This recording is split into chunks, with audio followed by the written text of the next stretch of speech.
بسم اللہ الرحمن الرحیم. In the name of Allah, the Beneficent, the Merciful. सौदागरी का काम. कुरैश के शरीफों का सबसे बेइज्जत पेशा सौदागरी और तिजारत था. जब हमारे रसूल अल्लाह सल्लल्लाहु अलैहि वसल्लम कारोबार संभालने के लायक हुए तो इस पेशे को इख्तियार फरमाया. आप सल्लल्लाहु अलैहि वसल्लम की नाइकी, सच्चाई और अच्छे बर्ताव की शोहरत थी, इसलिए इस पेशे में कामयाबी की राह आप सल्लल्लाहु अलैहि वसल्लम के लिए बहुत जल्द खुल गई. हर मामले में सच्चा वादा फरमाते और जो वादा फरमाते इसको पूरा ही करते. आपकी तिजारत के एक साथी अब्दुल्ला बयां करते हैं कि एक बार मैंने आप सल्लल्लाहु अलैहि वसल्लम से इस जमाने में खरीदो फरोख्त का एक मामला किया. बात कुछ तय हो चुकी थी, कुछ अधूरी रह गई थी. मैंने वादा किया कि फिर आकर बात पूरी कर लेता हूँ. ये कहकर चला गया. 3 दिन के बाद मुझे अपना ये वादा याद आया. दौड़ कर आया तो देखा कि आप सल्लल्लाहु अलैहि वसल्लम इसी जगह बैठे मेरा इंतजार कर रहे हैं.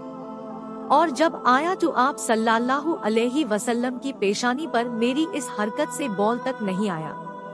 नरमी के साथ इतना ही फरमाया कि तुमने मुझे बड़ी ज़हमत दी. 3 दिन से यही बैठा तुम्हारा इंतजार कर रहा हूँ. तिजारत के कारोबार में आप सल्लल्लाहु अलैहि वसल्लम अपना मामला हमेशा साफ रखते थे. साहिबी रज़ियल्लाहु ताला अन्हु नामी आप सल्लल्लाहु अलैहि वसल्लम के एक साथी कहते हैं कि मेरे माँ बाप आप सल्लल्लाहु अलैहि वसल्लम पर कुर्बान. आप सल्लल्लाहु अलैहि वसल्लम मेरी तिजारत में शरीक थे मगर हमेशा मामला साफ रखा. ना कभी झगड़ा करते ना लेप पूट करते थे. आप सल्लल्लाहु अलैहि वसल्लम के कारोबार के एक साथी का नाम अबू बकर था. वो भी मक्का ही में कुरैश के एक सौदागर थे. वो कभी कभी सफर में आप सल्लल्लाहु अलैहि वसल्लम के साथ रहते थे. कुरैश के लोग हमारे हजरत सल्लल्लाहु अलैहि वसल्लम की खुश मोमलगी, दियानतदारी और ईमानदारी पर इतना भरोसा करते थे कि बेतामिल अपना सरमाया आप सल्लल्लाहु अलैहि वसल्लम के सुपर्द कर देते थे. बहुत से लोग अपना रुपया पैसा आप सल्लल्लाहु अलैहि वसल्लम के पास अमानत रखवाते थे और आप सल्लल्लाहु अलैहि वसल्लम को अमीन यानी अमानत वाला कहते थे. तिजारती सफर. कुरैश के सौदागर अक्सर शाम और यमन के मुल्कों में सफर करके तिजारत का माल बेचा करते थे. अनहज़रत सल्लल्लाहु अलैहि वसल्लम ने भी तिजारत का सामान लेकर इन्हीं मुल्कों का सफर किया. हजरत खदीजा रज़ियल्लाहु ताला अन्हा की शिरकत.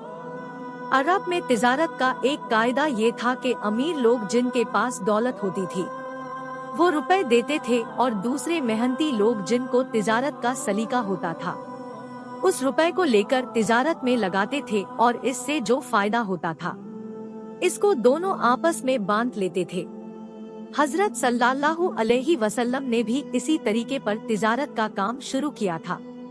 कुरैश में खदीजा नाम की एक दौलतमंद बीबी थी. उनके पहले शौहर मर गए थे और अब वो बेवा थी. वो अपना सामान दूसरों को देकर इधर उधर भेजा करती थी. इन्होंने हमारे रसूल सल्लल्लाहु अलैहि वसल्लम की ईमानदारी और सच्चाई की तारीफ सुनी तो आप सल्लल्लाहु अलैहि वसल्लम को बुलवा कर कहा कि आप मेरा सामान लेकर तिजारत कीजिए. मैं जितना नाफा दूसरों को देती हूँ उससे ज्यादा आपको दूंगी. आप सल्लल्लाहु अलैहि वसल्लम राजी हो गए और उनका सामान लेकर शाम के मुल्क को गए. बीबी खदीजा रज़ियल्लाहु ताला अन्हा ने अपने गुलाम मैसरा को आप सल्लल्लाहु अलैहि वसल्लम के साथ कर दिया. इस तिजारत में खास नाफा हुआ. वापस आए तो बीबी खदीजा रज़ियल्लाहु ताला अन्हा आप सल्लल्लाहु अलैहि वसल्लम के काम से बहुत खुश हुई. बीबी खदीजा रज़ियल्लाहु ताला अन्हा से निकाह. इस सफर से वापस आए 3 महीने गुजरे थे कि बीबी खदीजा रज़ियल्लाहु ताला अन्हा ने आप सल्लल्लाहु अलैहि वसल्लम के पास निकाह का पैगाम भेजा. उस वक्त आप सल्लल्लाहु अलैहि वसल्लम की उम्र 25 बरस की थी और बीबी खदीजा रज़ियल्लाहु ताला अन्हा की 40 बरस की थी. फिर भी आप सल्लल्लाहु अलैहि वसल्लम खुशी से इस पैगाम को कबूल कर लिया और चांद रोज के बाद निहायत सादगी और बेतकल्लुफी के साथ ये तकरीब अंजाम पगाई। आप सल्लल्लाहु अलैहि वसल्लम के चाचा अबू तालिब और हमजा रज़ियल्लाहु ताला अन्हु और खानदान के दूसरे बड़ा लोग दुल्हन के मकान पर गए। अबू तालिब ने निकाह का खुतबा पढ़ा और 500 दरहम मेहर करार पाया। अब दोनों आपस में खुशी से रहने लगे। तिजारत का काम इसी तरह चलता रहा और आप सल्लल्लाहु अलैहि वसल्लम अरब के मुख्तलिफ शहरों में आते जाते रहे और आप सल्लल्लाहु अलैहि वसल्लम की नाइकी, सच्चाई और अच्छे अखलाक का हर तरफ चर्चा था। हमारे वीडियो को लाइक, कमेंट और शेयर करें और मुझे आशा है कि आप निश्चित रूप से हमारे YouTube चैनल को सब्सक्राइब करेंगे।